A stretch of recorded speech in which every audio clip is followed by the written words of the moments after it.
saudar os irmãos e as irmãs com a paz do nosso Senhor Jesus Cristo. Amém. Hora de as crianças deixarem os brinquedos. Nós temos que começar a ensinar as crianças que o tempo na presença do Senhor é um tempo de louvor e adoração, um tempo de ensino e um tempo de reverência.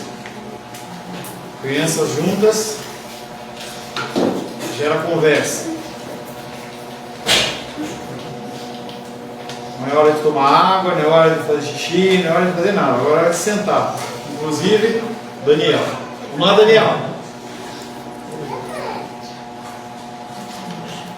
Vamos esperar o Daniel para a gente começar o nosso culto.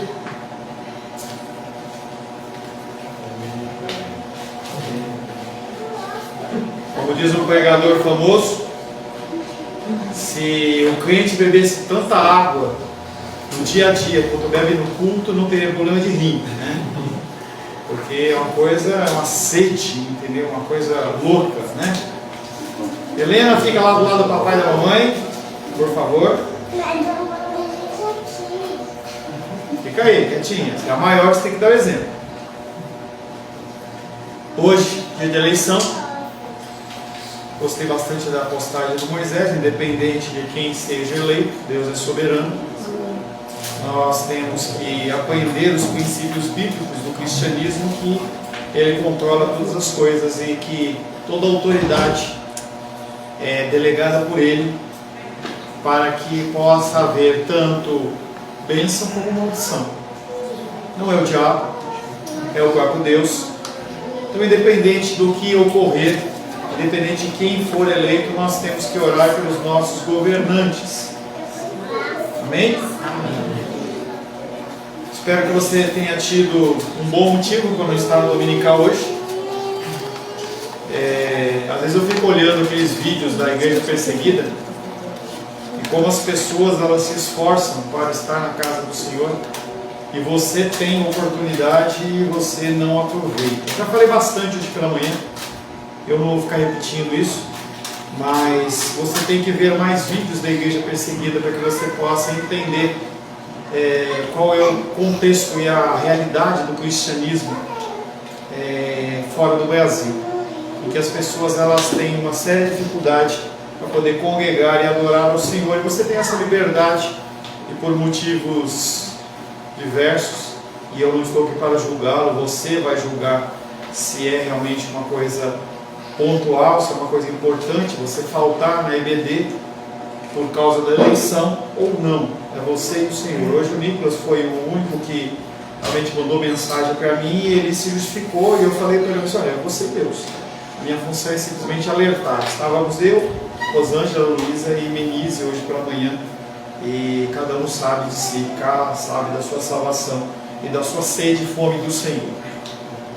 Em nosso último encontro, estivemos meditando sobre o tema Estejam Preparados. Estar preparado não é uma opção, e sim uma ordenança. Desde o nascer do sol até o seu poente, temos um Deus que rege as nossas vidas e que está a nos ensinar e a capacitar a todo tempo. Todas as situações da sua vida, boas ou más, elas são regidas ministradas por Deus. Pode até ser que utilize o diabo, utilize força, utilize pessoas, mas as ocorrências na minha vida e na sua vida têm o objetivo de nos ensinar e nos preparar. Nascemos, vivemos e morremos buscando a preparação para um dia. Tivemos aí o casamento do Nicolas com a Aisla, em que por vários meses eles trabalharam em prol de um casamento que foi top. Mas o dia principal era aquele dia. Se eles tivessem executado tudo de uma maneira perfeita e no dia tivesse dado tudo errado, não tinha valido nada a preparação. Nós nascemos, vivemos e morremos buscando preparação para o dia do juízo. Dia esse em que encontraremos com o Altíssimo. Isso deveria gerar temor no seu coração. Você vai encontrar o Altíssimo. Dia esse em que saberemos com certeza, porque até então nós teremos uma percepção do sentimento no coração, uma expectativa, nós teremos a certeza se nós iremos passar a eternidade com o Senhor na glória, ou se passaremos a eternidade no inferno. O verso que ficou da semana passada é Salmo 7, verso 12 e 13, que diz: se o homem não se converter, afiará Deus a sua espada, já armou o arco, tem-no pronto, para ele preparou já instrumentos de morte, preparou suas setas inflamadas.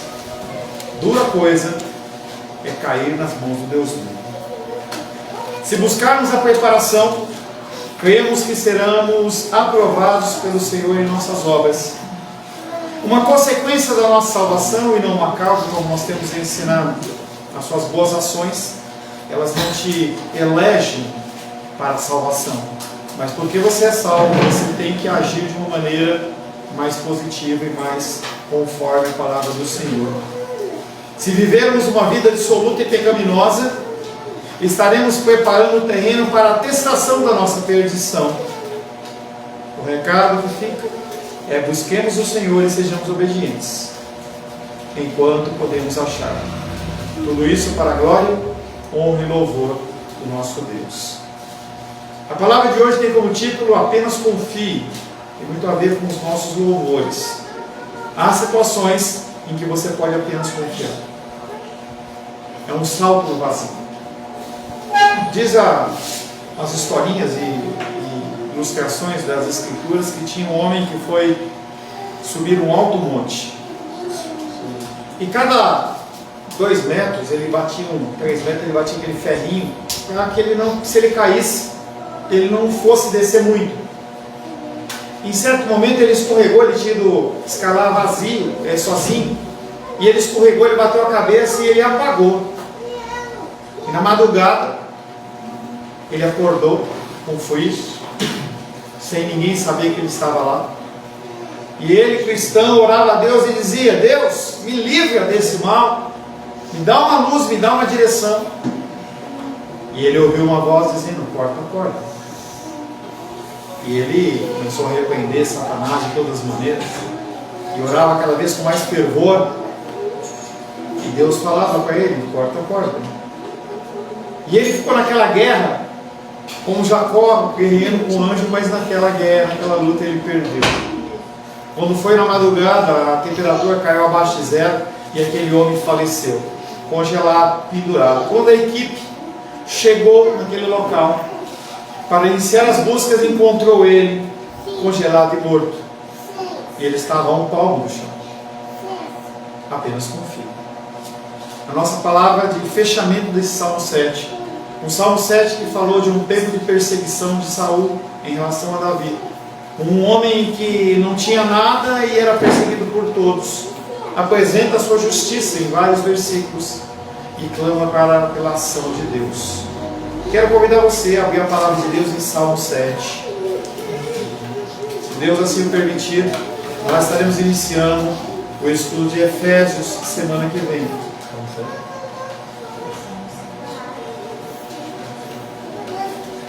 Quero inventar uma coisa com você também. A partir de hoje, Bíblia impressa, não no celular. Por favor, Felipe. Quantas Bíblias tem aí? Duas. Dê para as pessoas que estão com o celular. Uma para cada 2 pessoas.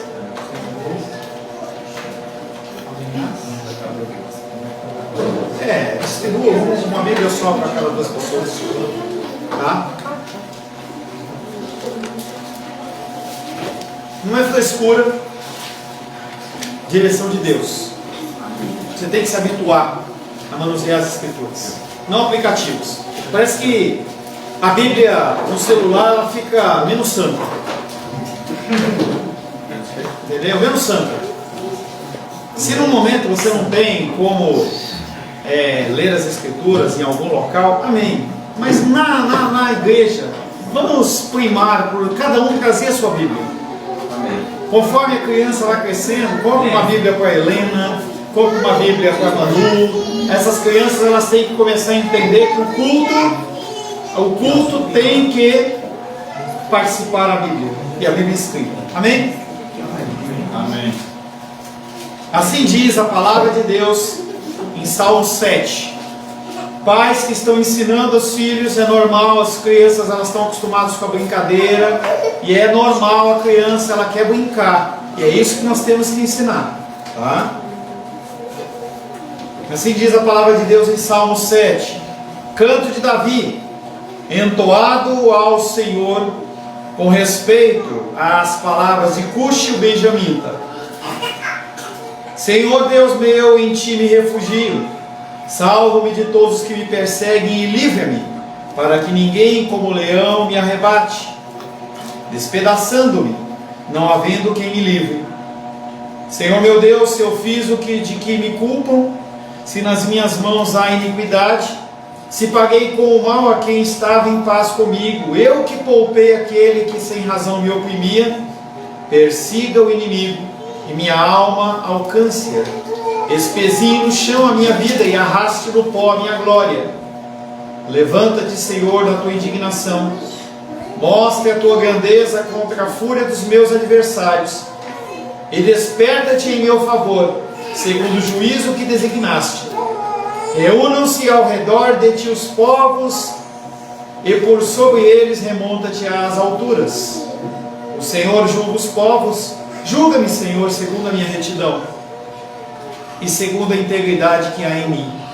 Cesse a malícia dos ímpios, mas estabelece tu o justo, pois sondas a mente e o coração, ó justo Deus. Deus é o meu escudo, ele salvou os retos de coração. Deus é justo juiz, Deus que sente indignação todos os dias. Se o homem não se converter, afiará Deus a sua espada, já armou o arco, tem-no pronto, para ele preparou já instrumentos de morte, preparou suas setas inflamadas. Eis que o ímpio está com dores de iniquidade, concebeu a malícia e dá à luz a mentira, abre e aprofunda uma cova, e cai nesse mesmo poço que faz. A sua malícia lhe recai sobre a cabeça, e sobre a própria mioleira desce a sua violência. Eu, porém, renderei graças ao Senhor segundo a sua justiça, e cantarei louvores ao nome do Senhor Altíssimo. Palavra do Senhor. Senhor, te louvamos. Vamos ficar de pé ainda, Pedro, por favor. Senhor, em nome de Jesus, queremos louvar o teu santo nome. Queremos te agradecer, Pai querido, pela tua graça, pela tua palavra que nos alcança. Queremos agradecer, Pai querido, pelo privilégio que temos de estar na tua santa casa. Pedimos que o teu espírito de entendimento, o teu espírito de sabedoria, seja sobre nós. Peço, Pai querido, que o Senhor me capacite, me dê instrução, me ilumine, Senhor, para trazer o recado santo aos nossos corações. Oro em nome de Jesus. Amém. Poderia sentar em nome de Jesus.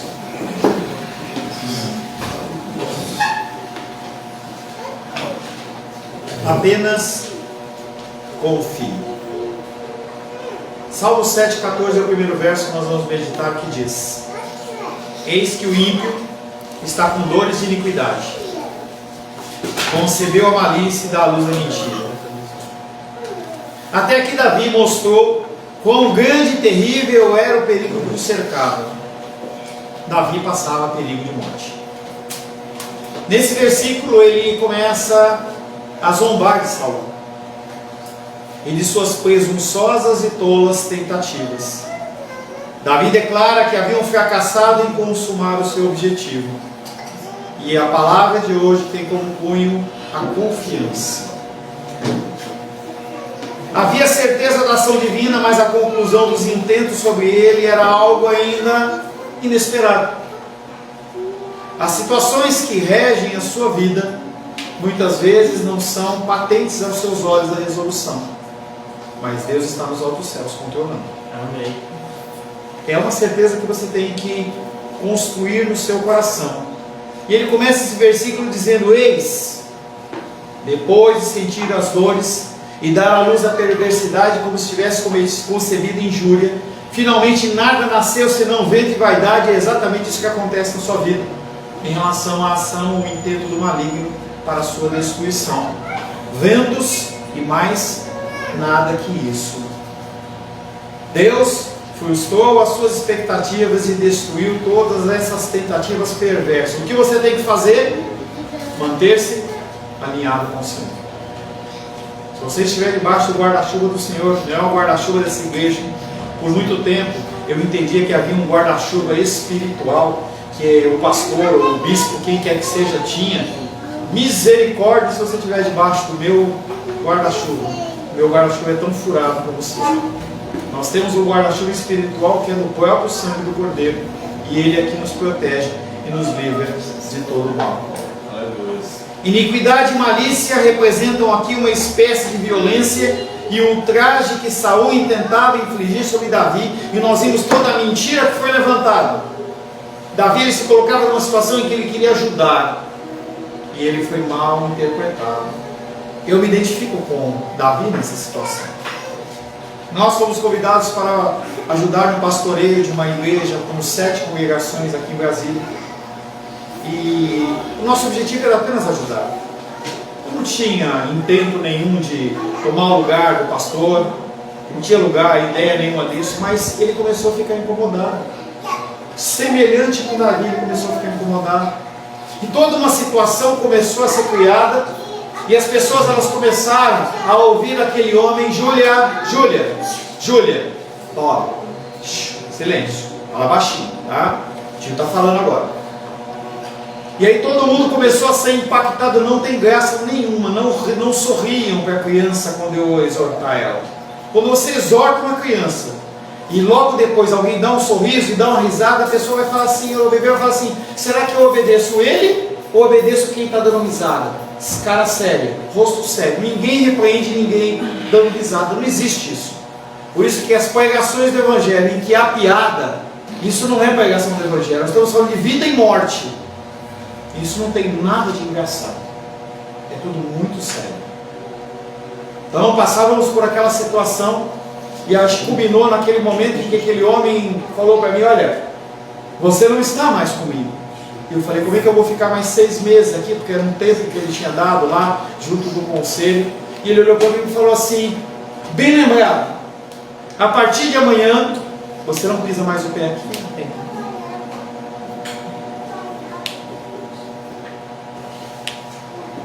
A partir de amanhã você não pisa mais o pé aqui. Não tinha feito nada. Não tinha levantado falso testemunho contra ele. Vamos acordar, Gabriel. Abre o olho aí. Estou começando a identificar quem é quem. Entendeu? Hã? E aí o que acontece é que Davi está passando por uma situação semelhante. Ele não fez nada. Ele só queria ajudar. Ele é colocado numa situação em que ele vai lá guerrear e ele mata muitos filisteus. E aí as pessoas começam a levar cânticos a ele, mas ele não pediu nada daquilo. Mas é exatamente isso que está acontecendo com Saul e Davi. Alguns intérpretes, quando leem Salmo 7,14, dizem que a ordem da palavra está errada, porque ele fala de dores de parto e logo depois disso, no sentido de concepção da criança. E a gente sabe que é o contrário. Mas a palavra de Deus é muito clara quando ela quer dizer o que ela quer dizer. Ela tem um sentido próprio. Desde muito, Saul havia arquitetado em seu íntimo a destruição de Davi. Assim ele fará o máximo para pôr o seu desígnio em ação. A seguir, Davi acrescenta que ele deu luz à falsidade. Abra Isaías 26:18, por favor.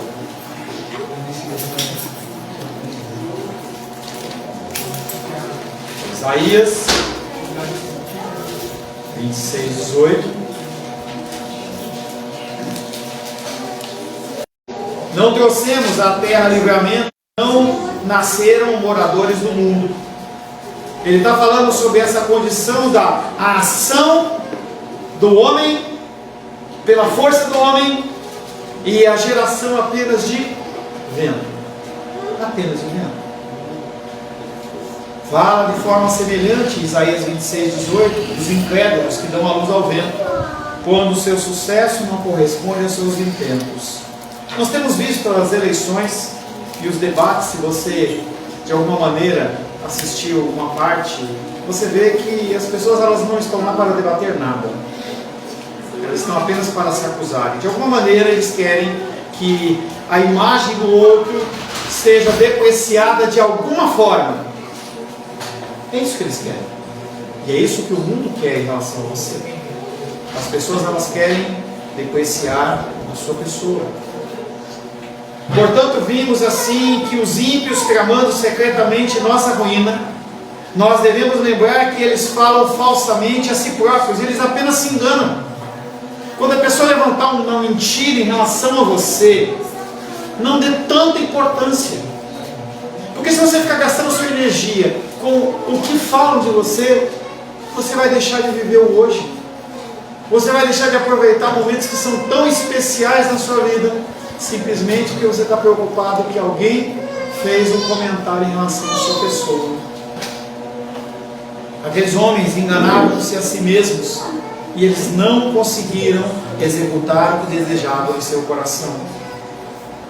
Mas, se porventura você vê que a situação ela começa a se agravar, você começa a perceber que a situação não está se resolvendo como você gostaria que resolvesse, apenas confie. Entregue nas mãos do Senhor. Coloque, é por isso que é tão importante a leitura da palavra. Se você não estabelecer versículos e salmos, em especial, com textos bíblicos específicos para serem um antídoto desse veneno, você vai permitir que esse veneno ele corra durante o seu corpo, por todo o seu corpo, e cause algum tipo de paralisia, que é o medo. Confesso a vocês que em alguns momentos eu tenho sentido medo, e eu tenho guerreado com esse medo de uma forma terrível. Eu tenho invocado a presença do Senhor, tenho clamado a presença do Senhor em Salmos 23, é um salmo que é muito fácil de você declarar, e que traz a soberania de Deus nas nossas vidas, e a certeza de que Ele vai prover aquilo que você necessita, e mesmo que a coisa complique, apenas confie. Salmo 7, verso 15 e 16 diz: os ímpios abrem e aprofundam uma cova, e caem nesse mesmo poço que faz. A sua malícia lhe recai sobre a cabeça ou sobre a mioleira, e sobre o próprio crânio desce a sua violência. A pessoa intenta o mal contra você e o mal volta para ela. Não é uma lei kármica do Espiritismo, mas é uma lei real e bíblica.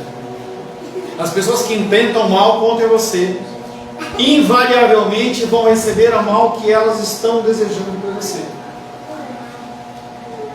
Nesse ponto, Davi não diz simplesmente que seus perversos intentos eram sem sucesso, mas que pela maravilhosa providência divina, o resultado era precisamente o oposto do que se tinha contemplado. Aqueles homens desejam o mal para você, e você é abençoado, e eles passam por sofrimento.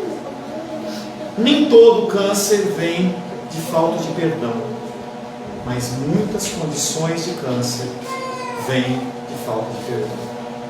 Amargura, tristeza, falta de perdão.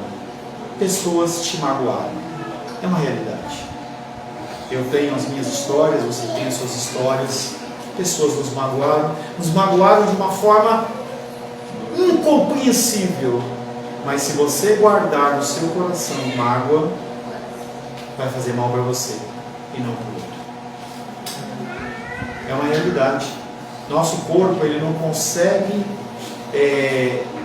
metabolizar essa falta de perdão, essa angústia, essa ansiedade, esse problema de você não liberar perdão e não deixar que a pessoa se vá. Nós temos tantas culpas no nosso coração que fazem com que nós fiquemos amarrados em momentos do passado. Davi sabia disso. Ele sofria. Ele põe isso em primeiro plano de uma forma metafórica, empregando a figura de uma cova e de um poço. O poço aqui não é um poço de água. Aqui é um poço no sentido de um buraco. E a seguir ele expressa a mesma coisa de uma forma mais simples, sem figura de linguagem, lembrando que o mal intentado pelos outros se voltou sobre a cabeça de quem estava tramando aquilo. Não há dúvida de que essa expressão foi extraída de um provérbio comum entre os judeus: aquele que cava um poço, aquele que cava um buraco, vai cair nele. E a figura de ilustração você já deve ter visto naqueles desenhos, ou você visto em algum filme, em que a pessoa, quando ela quer capturar um animal, ela cava um buraco e coloca um monte de grama em cima, coloca palha, coloca gravetos, para que aquele animal, ao passar, ele caia dentro do buraco. E o objetivo é esse. É a mesma figura de linguagem que Davi está usando aqui. Há uma dupla aplicação para esse tipo de doutrina. Primeiro, consiste em que, por mais habilidosos em forjar astúcias nossos inimigos sejam, e quantos meios de inventar malefícios eles têm, não obstante, devemos atentar para os resultados que Deus promete. O que Deus promete? Ele fala que eles cairão por sua própria espada. A língua tem um poder muito grande, e nós temos que tomar muito cuidado no uso da nossa língua.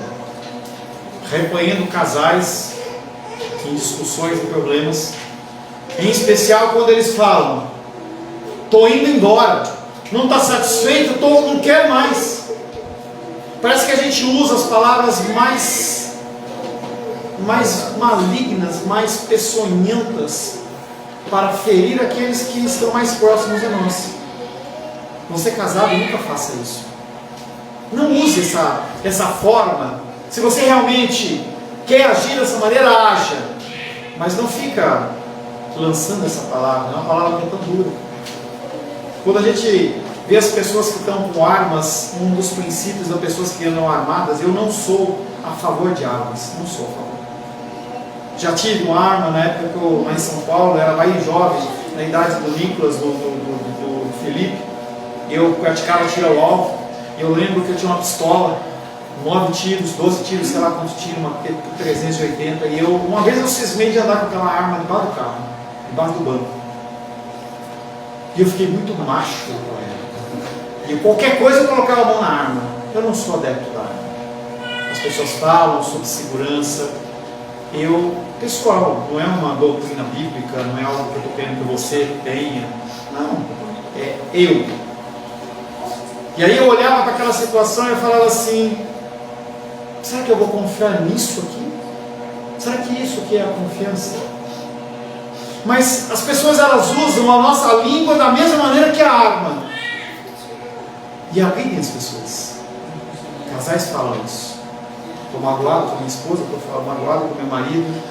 Eu falo: se isso acontecer de novo, pode ir embora. Você cria uma situação tão séria, uma mágoa e uma ferida tão forte no coração daquele que ouve.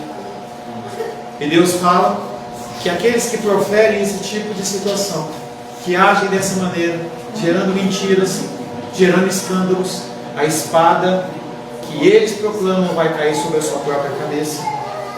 Isso não é algo que acontece casualmente, mas que Deus, mediante a secreta direção da sua própria mão, faz com que o mal intentado contra o inocente se volte contra a própria cabeça do inimigo. Você não é inocente em si mesmo. Você é culpado. Desde que você nasceu, desde que o pequeno Miguel nasceu, desde que a pequena Heloísa nasceu, eles ganharam um país, um direito: inferno. Toda a ação deles vai simplesmente corroborar a lei sobre a vida deles, que são dignos do inferno. Davi não está falando que ele é inocente, na condição de que ele não tem pecado. E sim, nós sempre estamos falando na condição da comparação daquilo que eles estão sendo acusados. A segunda interpretação desse versículo consiste em que, se porventura formos em certa circunstância, movidos por alguma paixão, instigados a infligir alguma injúria contra o nosso próximo, ou cometermos alguma perversidade contra ele, nós temos que nos lembrar que o princípio da justiça é o mesmo. O ímpio está debaixo de um juízo, mas nós também estamos. Hoje à tarde eu estava conversando com o Felipe, e ele falava assim: pastor, aí, o que você acha que vai acontecer na eleição? Eu falo assim: olha, meu coração está bem pesaroso, que Deus vai executar um juízo sobre nós. Não é algo que eu desejo, mas é algo que eu acho que vai acontecer.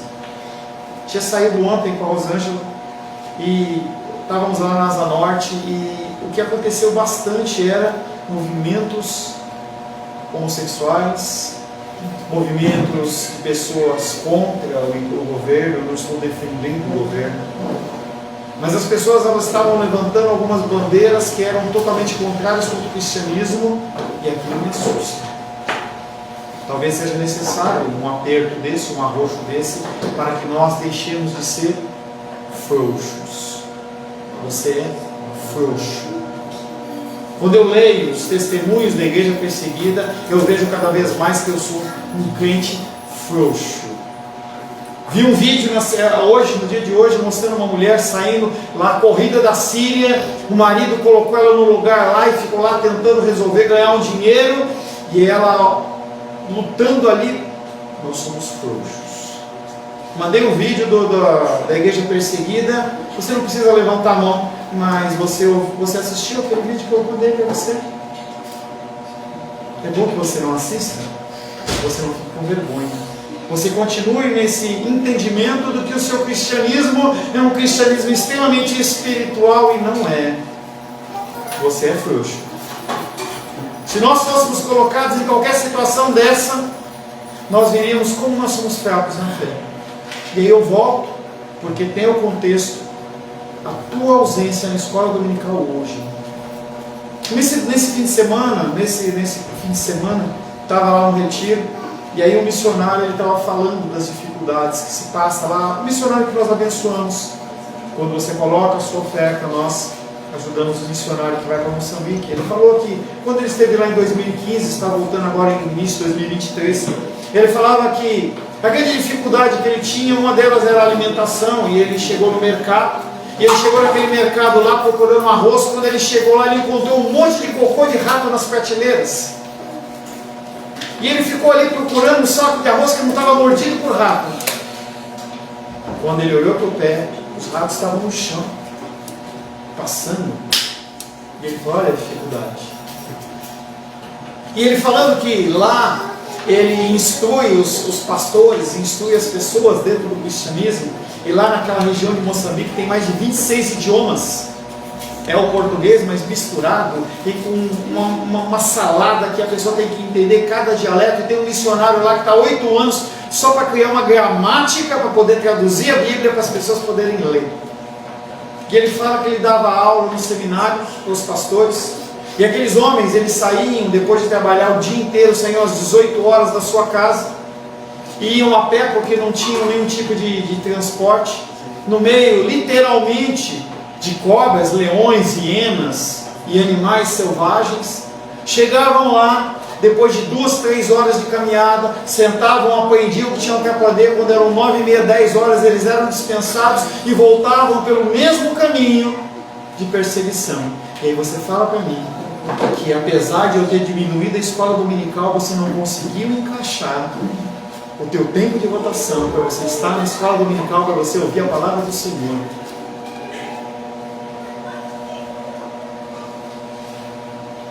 Abre e aprofunda uma cova e cai nesse mesmo poço que faz.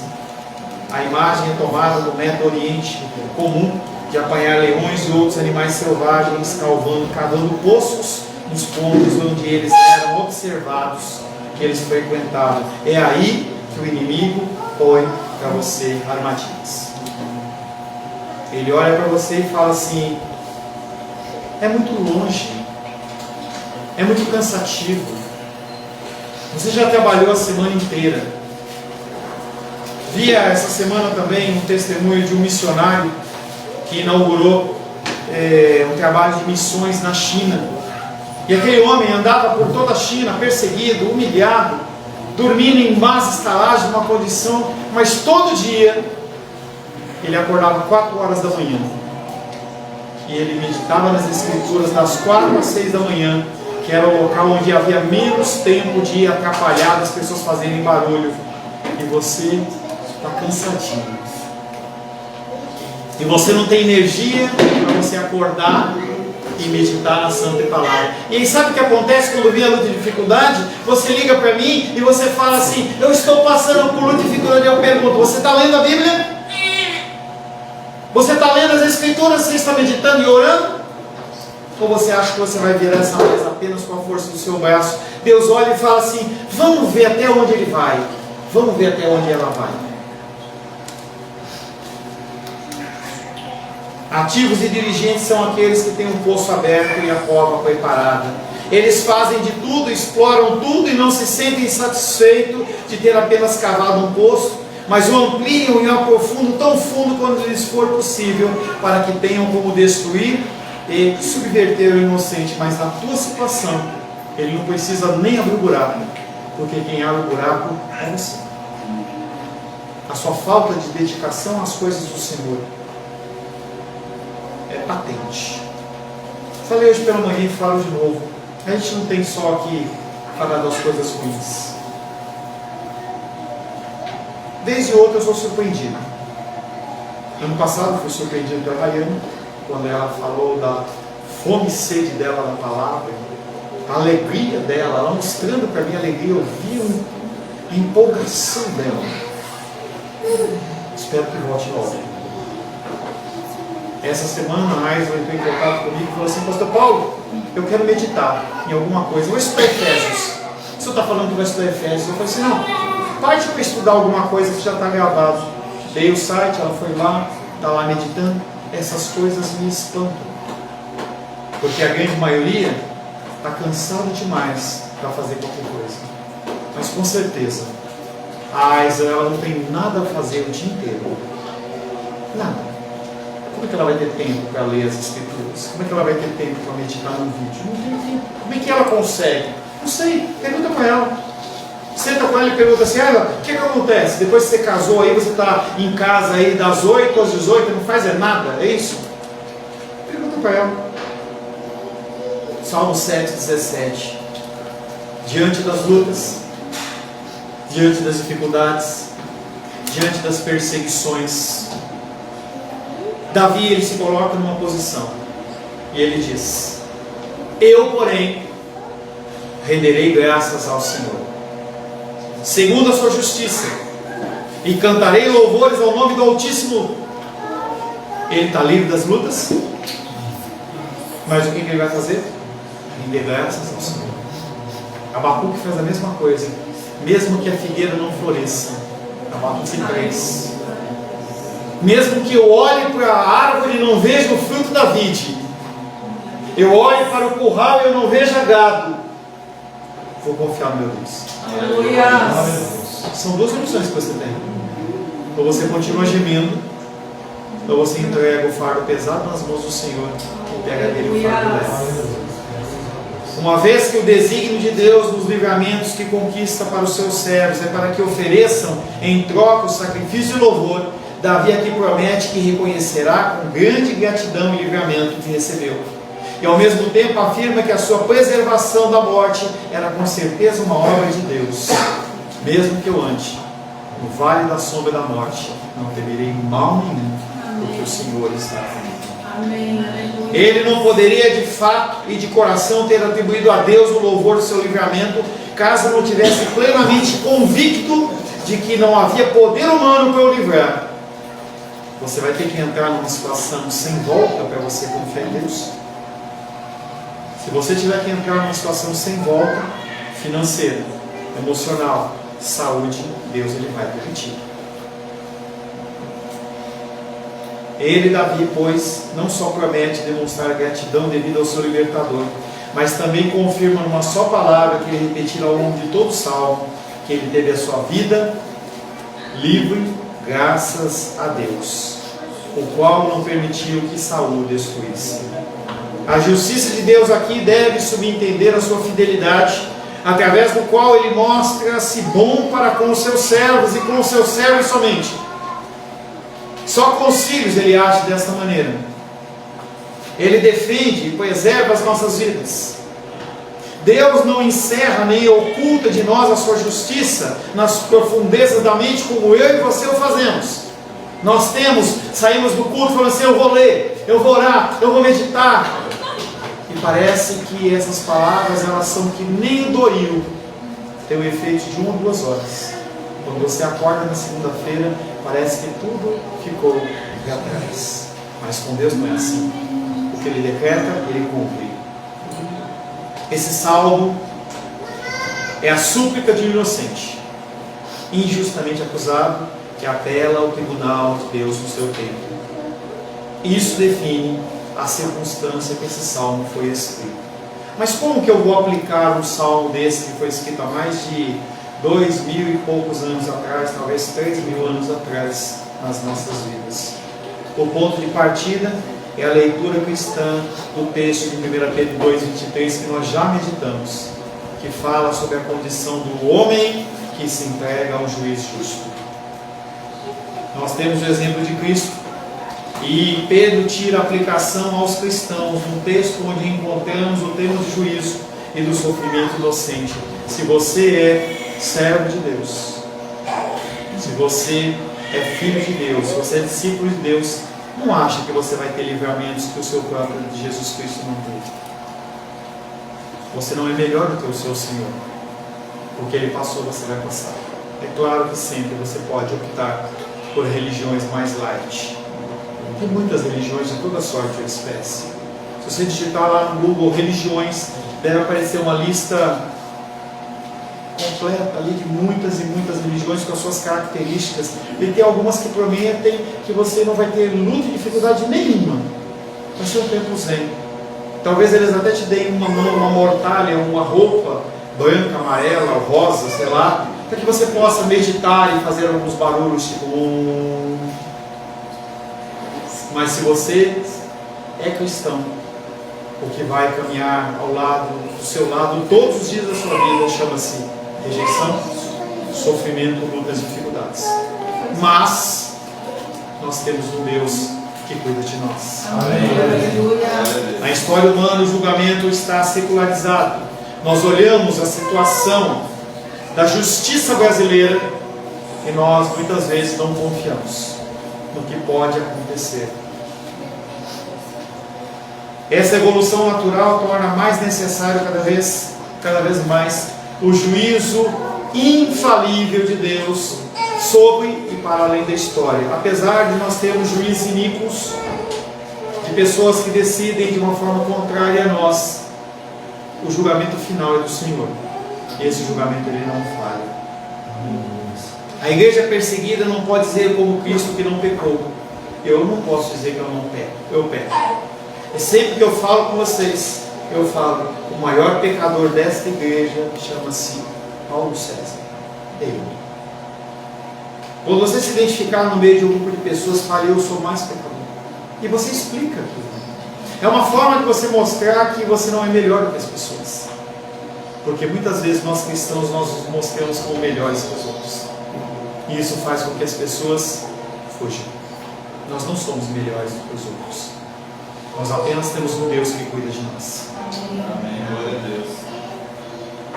Por isso, o destino, o seu destino, o meu destino, quando perseguidos e acusados, é pagar o bem com o bem e pagar o mal com o bem. Amém, queridos? Senhor, em nome de Jesus, louvamos, adoramos e bendizemos o teu santo nome. Queremos, Pai querido, agradecer pelo teu amor, tua graça e o teu cuidado. Agradecemos, Pai querido, porque a tua palavra é bendita. Agradecemos porque a tua palavra é santa. Agradecemos, Pai querido, porque ela nos alcança, nos convence e converte o nosso coração. Entregamos nas tuas mãos, ó nobre, bendito e amado Deus. Agradeço a você pelo tempo que você esteve. Não vou encerrar com aquele hino, já teve um hino a mais. Tá? Eu sei que você tem as suas ocupações, pessoas moram longe, mas eu quero convidar você a estar na presença do Senhor o restante da semana. Tá? Agradeço a presença do Gabriel, a Larissa e o pequeno Miguel. Nós vamos estar combinando um dia para fazer a apresentação dele. Pensei que eles não vinham, mas amém. Pesem bastante se é o tempo dele vir ou não, pela fragilidade do pequeno Miguel, tá? Não há julgamento nenhum. Mas se você ficar cuidando, o Gabriel não tem porque fica em casa, ele pode vir sozinho aqui e levar a bênção para você. Amém? Vamos ficar de pé para encerrar nosso culto.